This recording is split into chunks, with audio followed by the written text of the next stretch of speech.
सर्वेभ्यो नमो नमः। आज हम संस्कृत की पाठ्य पुस्तक सुरभि के चतुर्थ पाठ का अवलोकन करेंगे, जो कि कक्षा 8 की पुस्तक है, जिसमें चतुर्थ पाठ है नीति श्लोकाः, अर्थात नीति के श्लोक। नीति श्लोकेषु नीति भवति।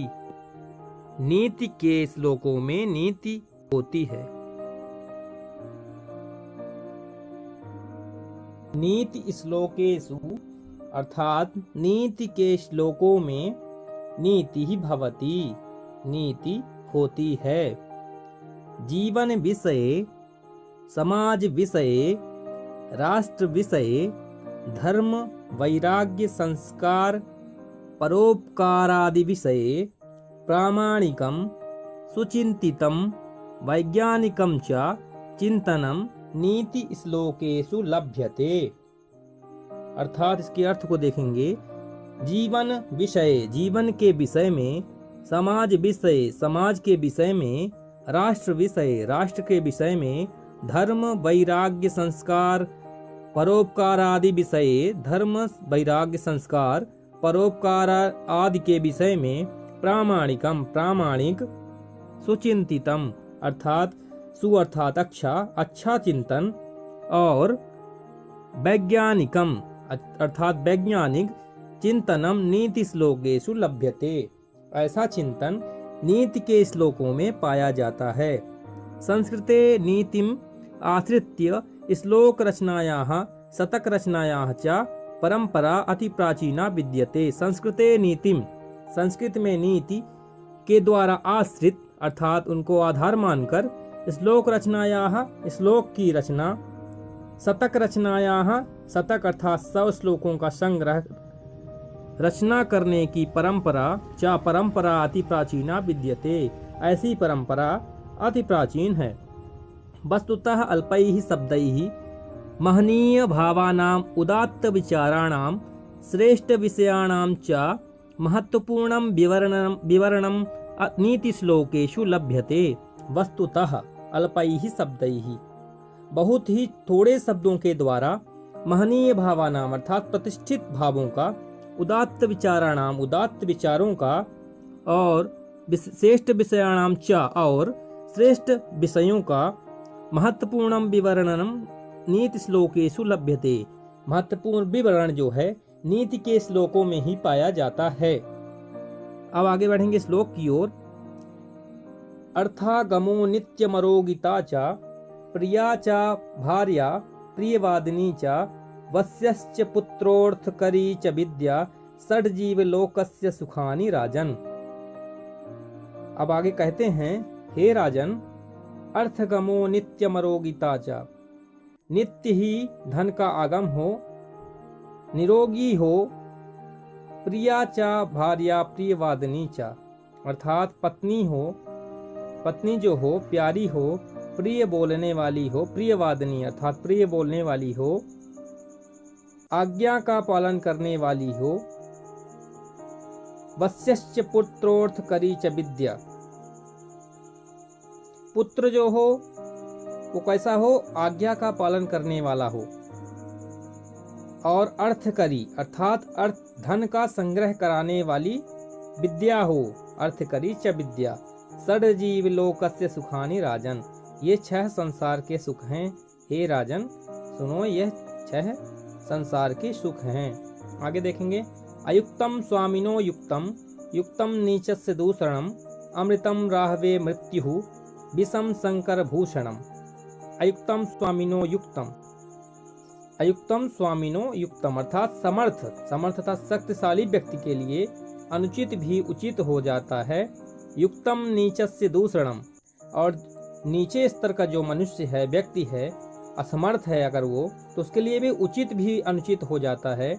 जैसे अमृतम राहवे मृत्युः, राहु को अमृत पीने से मृत्यु की प्राप्ति हुई। विषम शंकरम भूषणम अर्थात विष पीने से शंकर जी के लिए जो उनका विष था वह उनका आभूषण हो गया। आगे देखेंगे। अमृतम चैव मृत्युश्च द्वयम देहे प्रतिष्ठितम, मृत्यु मापद्यते मोहात्, सत्येनापद्यते मृतम, अर्थात अमरता, अमृतम चैव, अमरता और मृत्यु द्वयम देहे प्रतिष्ठितम, दोनों देह में, मनुष्य के देह में ही स्थित होते हैं। मृत्यु मां पद्यते मोहात, मोह में फंसे रहने में मृत्यु प्राप्त होती है। सत्ये ना पद्यते मृतम, और सत्य को जानने से अमरता की प्राप्ति होती है। आपस्सु मित्रम जानीयात, युद्धे सूरम धने शुचिम, भार्या क्षीणेषु वित्तेषु व्यसनेषु च बांधवान। आपस्सु मित्रम, आपस्सु अर्थात विपत्तियों में, आपत्तियों में मित्र की पहचान की जा सकती है। जानीयात अर्थात जानना चाहिए। युद्धे सूरम अर्थात सूरवीर को युद्ध में, धने शुचिम धन में पवित्रता को जाना जा सकता है। भार्या क्षीणेषु अर्थात धन नष्ट होने पर भार्या अर्थात पत्नी को जाना जा सकता है।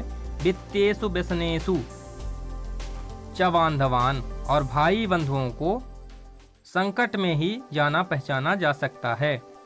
आरोप्यते शिलाशैले यत्नेन महता यथा, निपात्यते क्षणे नाधः तथात्मा गुणदोषयो।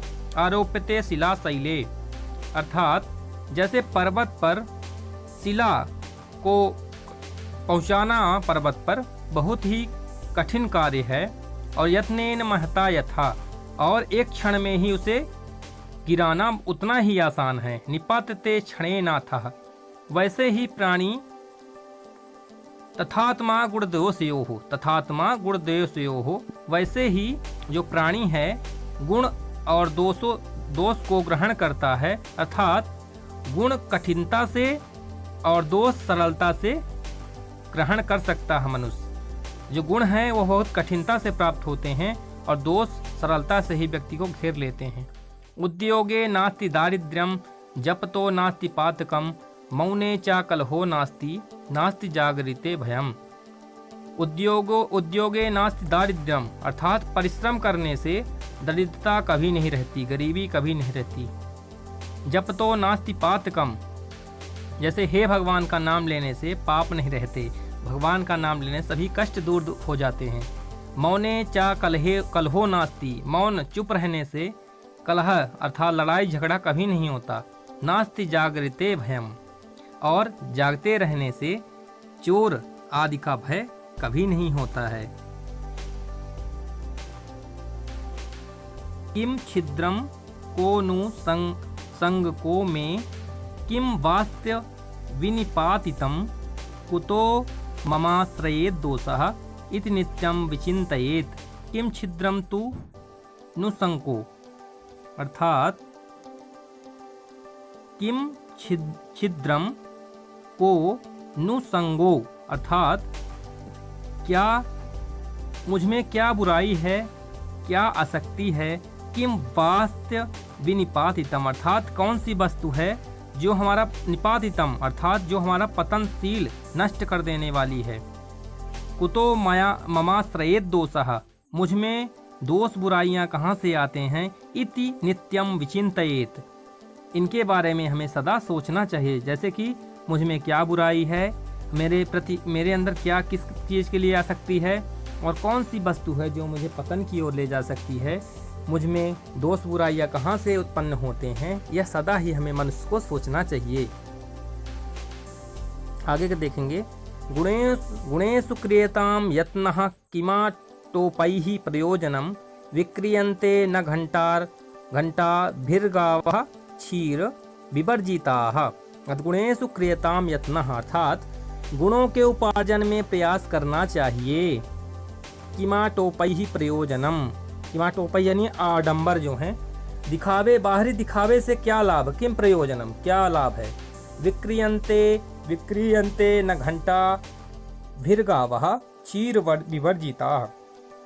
घंटा भिर्गावः अर्थात क्योंकि घंटा लटकाने से, विक्रियन्ते न विक्रियन्ते घंटा लटकाने से क्षीर विवर्जिता, दूध न देने वाली गायें कभी नहीं बिकती हैं। इसका पूरा अर्थ देखेंगे, गुणों के उपार्जन में प्रयास करना चाहिए मनुष्य को, बाहरी आडंबरों का दिखावा नहीं करना चाहिए, क्योंकि घंटा लटकाने से दूध न देने वाली गायें कभी नहीं बिकती हैं।